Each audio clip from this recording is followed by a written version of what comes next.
ایک مرتبہ حضرت فاطمہ رضی اللہ تعالی عنہا تندور پر روٹیاں لگا رہی تھی اور ساتھ آقا حضرت محمد صلی اللہ علیہ وآلہ وسلم کھڑے دیکھ کر مسکرا رہے تھے۔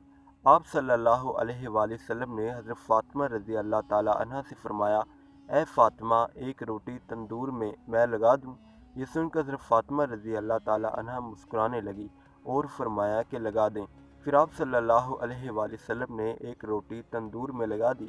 تھوڑی دیر بعد حضرت فاطمہ رضی اللہ تعالی عنہا نے حضور پاک صلی اللہ علیہ وآلہ وسلم سے فرمایا، بابا، روٹی تو پک ہی نہیں رہی۔ جب آپ صلی اللہ علیہ وآلہ وسلم نے یہ بات سنی تو ارشاد فرمایا کہ جس چیز کو میں ہاتھ لگا لوں اس پر آگ حرام ہو جاتی ہے۔ سبحان اللہ۔